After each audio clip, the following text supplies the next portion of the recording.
Hey, what's up, everybody? Welcome to the Indie Hour Live. For those of you who never caught this before, this is normally a live show I do with the patrons, picked weekly on the GMG Patreon by our community, and which is typically designed to cover indie games and give a spotlight to stuff that you might not have heard of in the world of tabletop wargaming. This past week I was off, which means that the normal rotation of filming one with the patrons, airing the previous week's one out to YouTube, has been set off. So I decided to do something different and do a live half and half, and that's going to reset the rotation. And also give us the opportunity to air some games that don't necessarily have the world's best pairing. Because what I typically try and do, if you watched last week's episode, for instance, we covered Spectre operations, and I covered a couple of others, Rogue Warriors, and I have the book here somewhere. And the third one, hang on. It was called something Honor. I can't remember. The third one by Dan Laporte. And those games basically are all using sort of like a near future or sort of like military operations, small unit combat kind of theme. And the idea typically with the Indie Hour is we take games that are covering kind of the same model collection, and you can use your same model collection in multiple sort of theaters and multiple scales. So what we're doing this week is we're covering games that don't necessarily have a fantastic pairing. We usually go through 2 games in an episode, but we're going to do half and half. So I picked one, which I've been wanting to cover for a while, but like literally, I didn't know how to pair this one because it's a delightful game. It's called FRIK. It's in the theme of like sort of the Terry Gilliam, Brazil, like 2000 AD, like Judge Dredd sort of dystopia, paranoia, like these old classic kind of ideas of a fallen society where everything's gotten so bureaucratic and insane, high rise, that idiocracy. What else would I pair it with? I don't really know of a miniature game out there that would be a good one for this. And then the patrons picked another one called Alien Zoology, which is, I guess the best thing I could compare it to is like a No Man's Sky or maybe a Subnautica, if that makes sense. Like a game where you are interacting with, not necessarily fighting, but kind of hunting a bunch of alien creatures, and it's a kit bash game where you make monsters. So we'll see that one, which will be a second episode, which will air after this one completes. It's already linked on the GMG Patreon, and they'll be able to go and watch that one directly after this one and be part of it. So today, though, I figured why not do one of these live? This is just a fun thing to do, and show you guys. And I think the hilariousness of this game is going to be something that tickles you guys. So FRIK is available on Drive-Thru RPG right now. It is like I said, a kind of like minimalist style game, and it already has an expansion called Frickin' Frack. The cover kind of says it all. You are a hawker, and you're working for the OS, the operating system. You're kind of inside a supercomputer, but a supercomputer that's just dumb. You can get this black and white book right here. This is the perfect bound one that you can get printed for $14, bundled with the PDF for $14. So it's $14 by itself or $14, and it also comes with the PDF.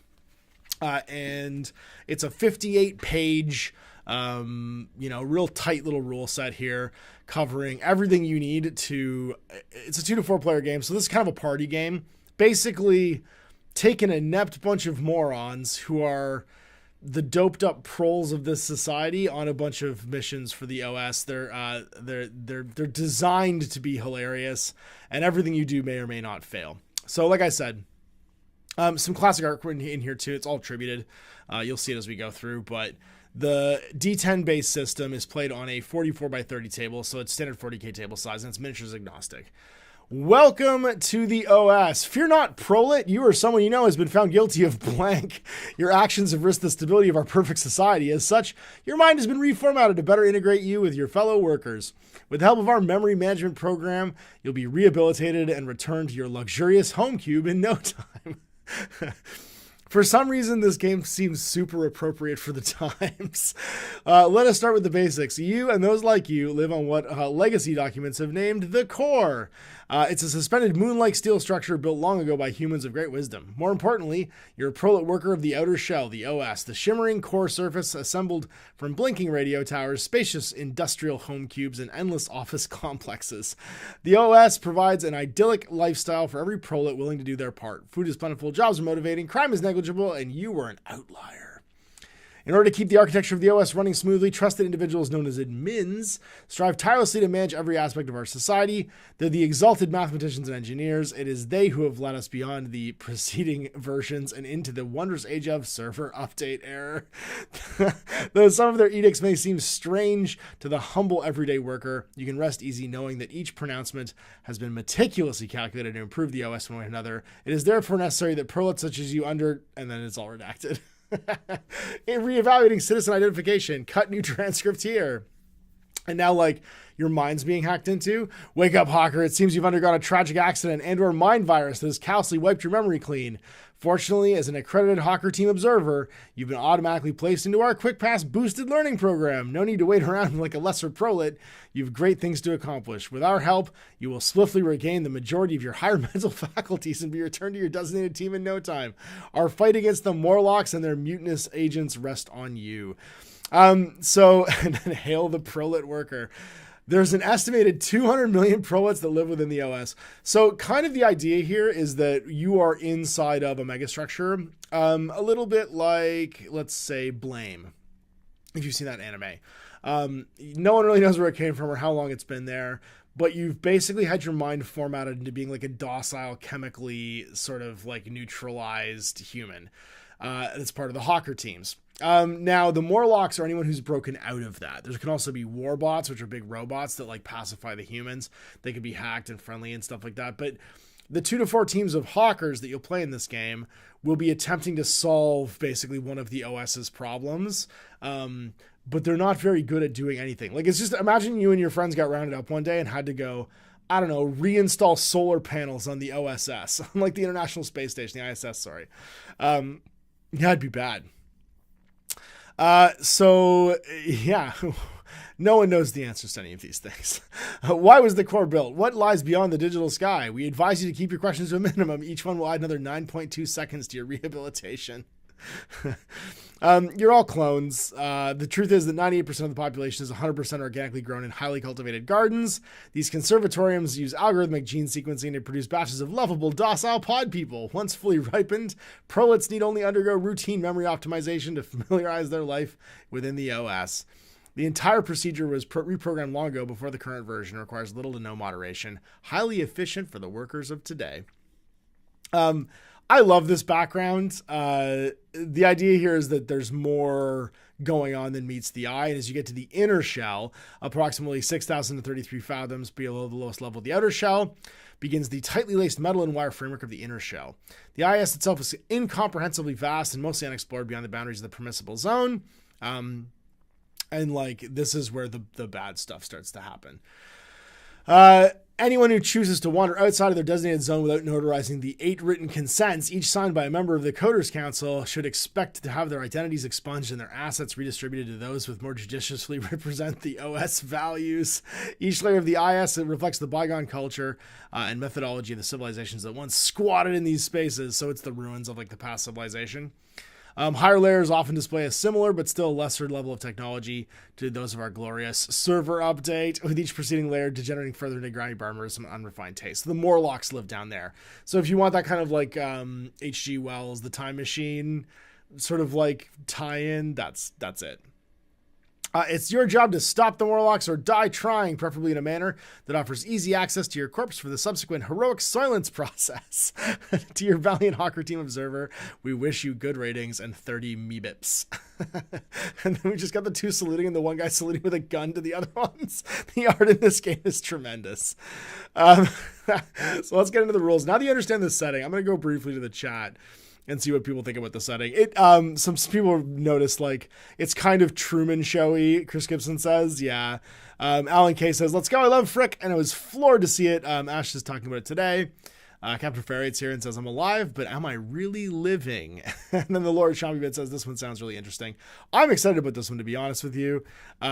This is one of those ones where it's like, you're going to get the humor that you want out of it if you, I think, participate in the humor. And I think this is one of those indie games that when you start collecting to play it, the right people will go a long way. You need the right people to, I think, play this one to have a great time, because the humor is the point. So what is FRIK? FRIK is set in a satirical dystopian universe where the corporations and grifters have gained total control over a prefabricated celestial macroprocessor known as the core. This metal moon has the lingering vestiges of intelligent life, but when its laws and meager safety regulations only apply to the chemically stupefied proletariat, it's impossible to parse fact from fiction or friend from foe. As a game, FRIK throws competence to the curb and puts players in control of a small team of brainwashed idiots known as hawkers. They will struggle to accomplish even the most rudimentary tasks, and you'd be lucky if they end up coming home at all. They're probably not meant to. It isn't fair, and it rarely makes any sense, but if you like random events and harsh failure charts, FRIK is the game for you. All right, so you need some 10-sided dice, probably like 3 or 4. Some measuring tools, 4 to 6 miniatures to represent your team, 1 to 4 miniatures to represent some Morlocks. All of them should be on like standard human size basing, so like 25 to 32. A 44 by 30 playing area with some appropriate terrain, so 2 kill team mats together, right? And then tokens to mark stress, condition, and other miscellaneous effects. Stress and condition, stress is a buildup. You could even just use D6s for stress, like little red D6s. And then condition is just like green, yellow, red would be fricked. And then, fried. And some service duties may require additional models or tokens. The service duties are the missions in the game. Some stuff on base size, but like I said earlier, 25 to 32 is good for hawkers and warlocks, and then warbots are like bigger, so like 40 to 66. What's a D5? It's a half a D10.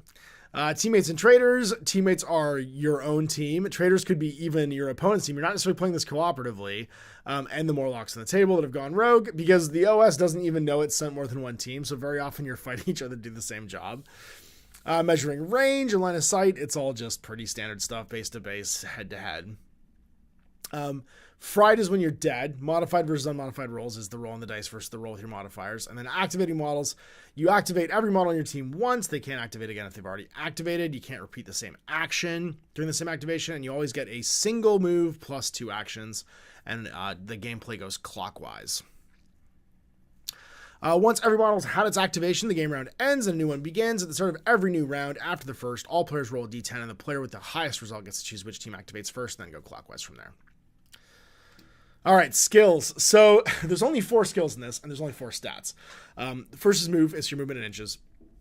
Then there's thwack, and skills are usually rated 1 to 3. It's how many dice you roll on a test. Thwack is hitting things. Zap is shooting things. Think is trying to solve problems. So if you're going to thwack something, you have a thwacker, which is your melee weapon. It could be anything. It could be like the arm of a paper cutter. Yeah, think of honestly, think of how they arm themselves in Severance. Like, this could literally be the Severance miniature game, if you really think about it. Zap is anything that's a gun. Zappers are typically called. And then think is your problem-solving stuff. Now, you can roll your number of d10s equal to your stats. So if you have a 1 for think, you could roll a single d10. You're also allowed to stress yourself to work harder. It's basically fighting off the drugs and brainwashing in your system to try and do better. Anything that's not a 9 or a 10 is a fail. So like I said, you only have a 20% chance of ever getting anything right. So unless you have a skill of 3 or more, you're probably going to fail. Now, if you frick something, that means that you've rolled a 1 in any of your dice, and you didn't succeed at all. Like, you didn't get any successes and you rolled a single 1. If you're in bad condition, which means if you're wounded, if you take 6 stress, you drop a condition typically. Then you add a 2 as well to your frick test for whether or not you fail.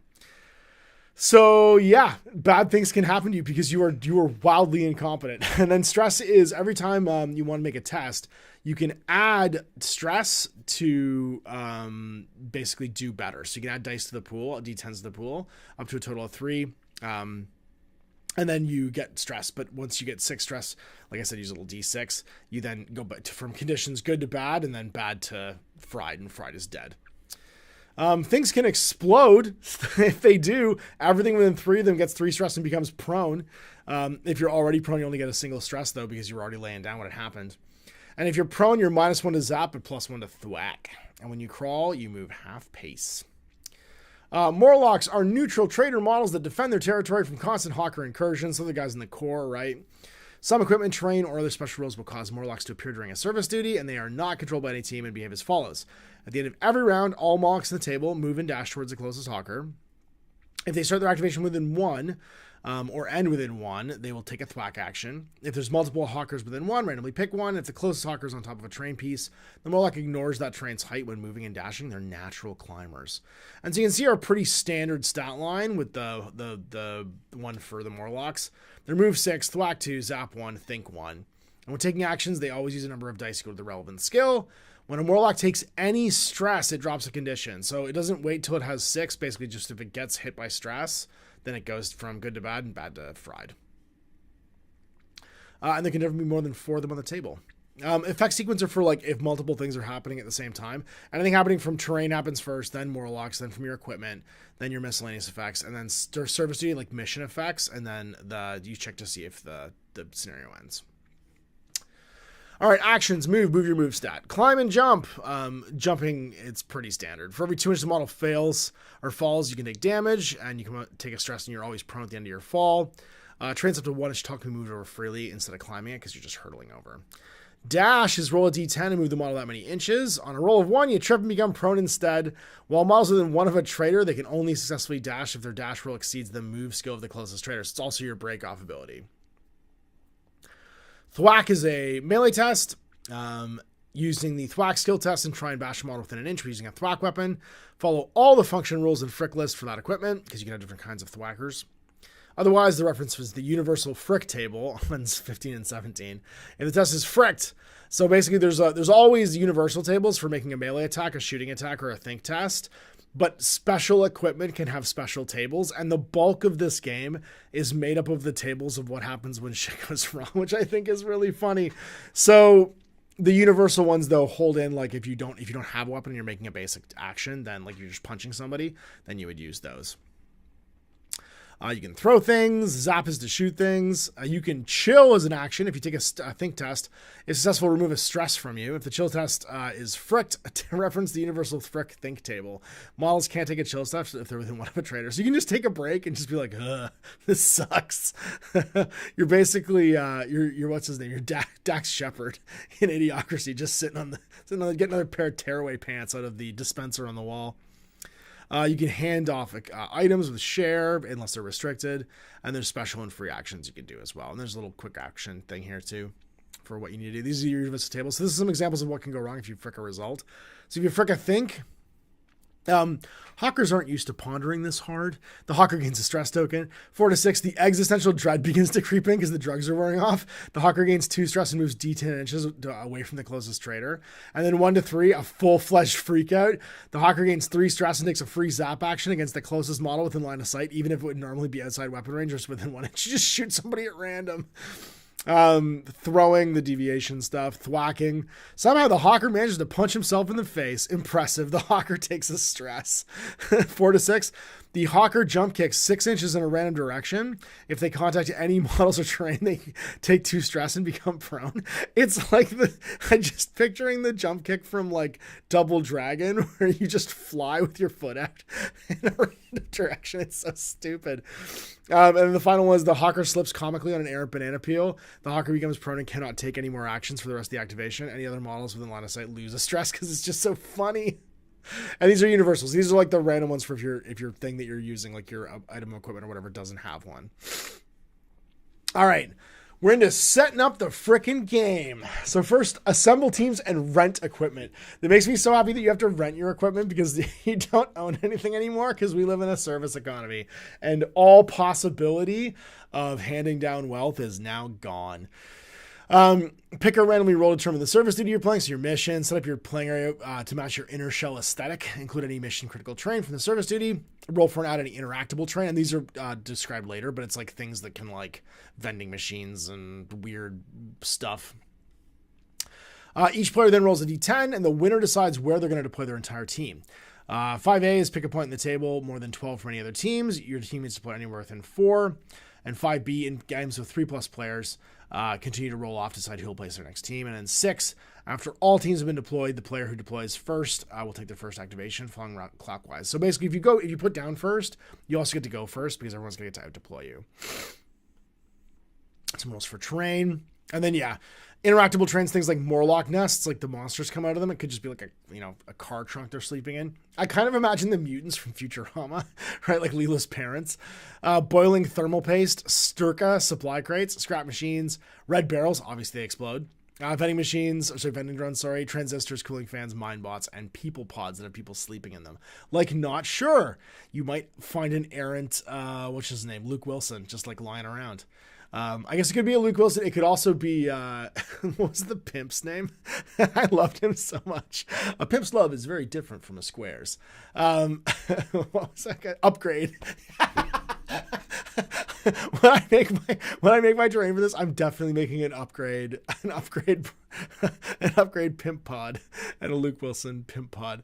And the rules for all these things. And they just do the funniest shit. Like, you can find weapons in the Sturka supply traits. The red barrels obviously explode. The vending drones can let you buy things like blistering blue coolant. So you can buy blue Gatorade. It's obviously Brondo. A hawker can drink the coolant as a free action to lose up to 3 stress because it mutilates his thirst. Yeah, transistors can boost your zap equipment. The people pods can have people in them. Add a freshly grown pod person to your team as a special action. You can harvest them. Just pull guys out. And then assemble your loyal team. And it's basically based upon how many players you have, right? So that's going to be the balancing factor. So 2 players get a team leader, 2 specialists, and 3 rookies. And it goes lower as you go. So 3 players, 1 team leader, 2 specialists, 2 rookies. 4 players, 1 team lead, 1 specialist, and 2 rookies. Basic stats, 1 across the board, and then move 1. Every teammate, regardless of type, starts with these. When adding new teams to your team members to your team, some teammates automatically gain skill improvements. For each skill improvement, it goes up by 1. During your game, your values can never go below 0. Team leader, they are there was a higher than average service duty survival rate. Basically, it's their only criteria. They become team leader if they ever come back from a mission. And they gain 2 skill improvements. You get to increase each of the, or up to 2 boosts basically to your skills. Specialists must be assigned to your team. Must choose 1 specialty like courier, mascot, pharmacist, or techie. They can use restricted equipment rented from the Sturka warehouse that matches their assigned specialty, and they gain 1 skill improvement. And then rookies can't take the chill action because they just have luck and gumption on their side. The Sturka warehouse. This is where you get all of your stuff from. Thanks to the magnificence of several private investment firms, all hawkers have been given a Sturka light trouser jumpsuit and 1 Zap L. This standard issue equipment is given to every team member and costs nothing. Please observe the following policies. A hawker cannot rent standard issue equipment if it was exchanged for another piece of equipment, like a distressing costume. Only licensed specialists are permitted to carry 1 advanced restricted equipment, so basically your specialists. A team cannot rent the same piece of restricted equipment more than once. Each team member can carry up to 2 non-standard pieces of equipment without penalty anymore, and you can't make dash actions. You have 100 meebips to outfit your team with rental stuff that you need, and then it has to be returned within 2 to 3 business days. So your standard clothing, whenever a teammate wearing this equipment is zapped with a zap weapon, roll a d10. On modified 9 or 10, the zap skill test is considered to have failed. It's your armor save, basically. Zap blasters, they have a 12-inch range, but if you frick them on a 5 to 10, the crystal jam leak, the zap L cannot be used again until you successfully think to clear the jam. And 1 to 4, the zap beam ricochets into the closest model or targetable terrain near the original source. Make another zap test against the new target. You can have aerosolized leeches for 10 meebips for a think action on a successful think test. Either pick a traitor within 1 inch to take 2 stress, or pick a teammate to lose a stress, because you get leeches and cocaine. I like that leeches and cocaine are just baked into this game. Jay's going to absolutely love it. If you frick it, though, while looking for a clog, the hawker accidentally sprays leeches directly into their corneas. The user takes a stress and permanently reduces their zap skill by 1. And then 1 to 4 at some point, this equipment was swapped for a can of Sturka brand insect attractant. Pick 1 other player to place a giant bug Morlock within 8 of the user and place within 1 of another bottle. This is not possible. Place the giant bug within 5 of the nearest table edge. Basically, you attract the giant bug. A camera control bot, just like chill pills you can buy, a distressing costume. So if you want to be a mascot, you can wear a distressing costume. Before a trader takes an action other than move or dash within 8 inches of the user, they must take a stress. Whenever the wearer drops a condition due to stress, roll in the FRIK table below. This equipment replaces the standard issue light trouser jumpsuit. On a FRIK, the wearer loses their sense of direction as an intense claustrophobia looms. The teammate runs D10 inches in a random direction. If they run into any models or terrain, the user becomes prone and can't stand up again. It's like an inflatable dinosaur costume, basically.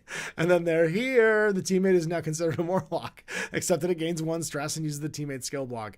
It continues to wear the stressing costume, but loses all their warehouse equipment. Basically, the Warlock's fries once it drops a condition because you lose your mind. Yeah, you can get hoverboards. Like, there's tons of stuff in here. Invisible paint to turn invisible with. A megaphone, just to yell through a megaphone. Grenades, rocket boots, an RPZ, like 1,000 shoulder-mounted really powerful zappers have been stockpiled in the military weapons depots and HR centers around the OS. No one could quite remember what they were originally manufactured for, but their wide availability and low 30% misfire rates made them a popular choice amongst no-nonsense HDOs. Soldering cannons. A soldering cannon. This 5-foot-long plastic apparatus is filled to the brim with copper wiring and capable of releasing a pointed beam of superheated energy at anything within close range. It's insane. A sticky hand, so like a long sticky hand you can thwack people with to steal things. A thwacker, it's your melee weapon. So if you have a thwacker and you hit somebody with it, and you FRIK, the hawker swings in an awkward arc and stubs their own toe. The user becomes prone and can't stand up again in this activation. And then my lumbago. The hawker pulls a muscle while trying to lift their thwacker, and they permanently lose -1 to their thwack skill. Yeah, the ultra pal suit. There's so much gear. All right, here we go. So service duties. So now service duties are your random missions that you can do. And you typically will roll for one of these to see what you're trying to do. I'm going to go through the first one as an example, and then we'll start wrapping through to the end. So service duty 1, buttons and blasters. Your hawker team has been dispatched to a layer of -3 to re-engage a malfunctioning input device. This is a routine service that should be a simple matter to complete. What does the device do? I'm afraid you don't have the requisite security clearance to ask that question. Look forward to a grade C disciplinary review upon your return. Mission critical terrain is the button. Set up the button in the center of the table, at least 8 inches from the terrain. Hawkers within an inch of the button can use the special action called push the button with the thwack skill test. They push the button. They cannot push the button while a traitor is within an inch. The button cannot give cover or be destroyed. Special details. For no particular reason, the button was built in the center of a low-grade minefield. Any model that rolls a 10 during a dash explodes instead of moving. Models can only step on mines if they're dashing while at ground level. It's so stupid. And then service completion. Whenever the button's pushed, the team who pushed it rolls a d5 and gains that many ratings, rounded up. If a team is wiped out, that team loses all their ratings. The end of round 6, the team with the most ratings is considered to have fulfilled the obligations of their service duty and are allowed to live another day. If it's a tie, all teams are chastised and sent to the bleaching tanks. That's so stupid. Oh, God. And then they get more insane from there. Manic Meltdown. And some of them will have special deployments for like the train and stuff like that. Terror on the tracks, because you're near a train track and there's trains coming through on 2 tracks. Amazing armaments, where like there's exploding like military stuff coming out to try and kill you. From dusk till dawn. Where the war bots are, because you're being attacked by war bots, because of course you are. Deadly dish delivery. It's a DoorDash mission. It's exactly what it sounds like. You're trying to get stuff to those little houses. Terrible in Terra Firma in layer -12. Visions of Vaporware. And then service duty 10, Mind Over Mutant, where there's all kinds of drugs that you're going to get to do, which I think is fantastic. And then we got our universal references, and that's it. We're at the end. Team roster for writing down your stats, which is just blank. And we're done. That's FRIK, guys. Now, it does have a campaign expansion called FRAK, which you can grab as well. Welcome back. And I'm not going to go through this today, but if you want to run a campaign of FRIK, because obviously the core of the game is designed to be one-off adventures, and you're probably going to die. On the chance that you don't all die, you can then play a campaign. And you always start with a team leader, a specialist, and 3 rookies, and only 50 megabips of credit to buy stuff from the Sturka warehouse. Changing your stats can be permanent, and then you have a license level for the things that you want to buy. So you can't start with all the best equipment right away. You can start with aerosolized leeches, a CCB, You can get the manual automator, a megaphone, rocket boots, zesty hummus flakes, a thwacker, a sticky hand, a sticky bomb. And as you level up and unlock different warehouse levels, you can buy other things. So yeah, there's a lot of additional stuff in here too, like Presto Grease, Power Gum, and then other licenses give you things like giant magnets or a glue spewer, a plasma disc, a sponsorship, which is free, get sponsored by somebody, a Blunder Plus, all kinds of additional stuff. And what's cool is on top of that, there's a post-game sequence where you return your equipment. You roll for trauma to see if your guys who died or not actually died. Calculate your earnings, get hero points and replacements. You get gold stars, and then the team will get skills and improvements on top of that. This is another 22 pages, basically, with like a full team roster for tracking your team. And like I said, getting skill improvements is nice too. So you actually level your guys up. And then more things you can buy. So that's it. FRIK, a Failpunk skirmish game. You can get it now. It's linked in the video description from Ryan C. So let's check in with the chat, see how this one went. I do think this one it looks hilarious. Like, this is one of those ones where I have almost no notes. Like, that is my kind of game. And I love the idea of a game where the whole point of the game basically is to do completely menial tasks at the behest of an evil overlord, and you don't know why. It's just very, very funny. So who else is here now? Rob C's here. Alan Case here, he says, my first game of FRIK, I was struggling to breathe with how much I was laughing at some points. He even says, this is live, but I am late. That's okay. T-Bird's here. Dun Grizzly's here. It's kind of Tuesday. Well, this is always a Wednesday thing, typically. And then Matt Olson says, I'm in a small, old, loud school gym with the youngling and 20 more loud ones. I'll have to rewind and catch this later. Yeah, paranoia vibes are strong and it's an amazing thing. I do think that's true. Matt says, Canadian time travel keeps messing up my life. Yeah, sorry. We're in a weird situation right now where until the end of this month, we're an hour different, for everybody in the UK and Europe because you guys have not changed your daylight savings yet. Justin says, oh no, the doctor says I can't put leashes in my eye.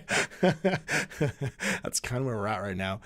Treads Workshop says, I'm so buying this game. Ryan Dunphy says, I'm absolutely going to buy this and bring it to our cottage weekend in the summer. I think it's that kind of one.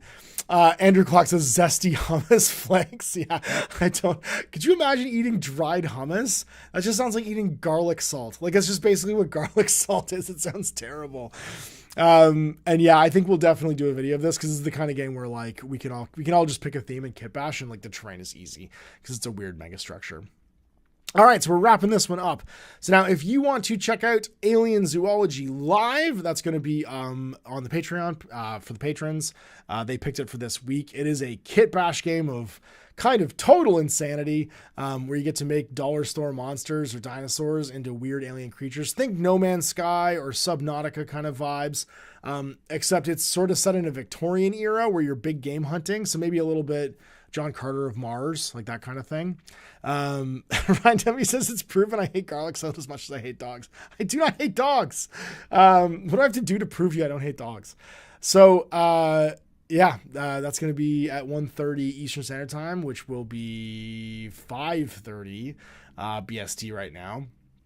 But still, 3 hours earlier, that will be at 10:30. Yeah, 10:30 PST. So we'll see you for that one in about an hour. I'm going to go get the video for that one set up, and I hope you guys enjoyed this live. Check out, this is a fantastic, like little indie game. Very much, does what it says on the tin, and you should get some laughs out of it for $7, I think. You can't really go wrong. So till the next indie hour next week. Bye, everybody.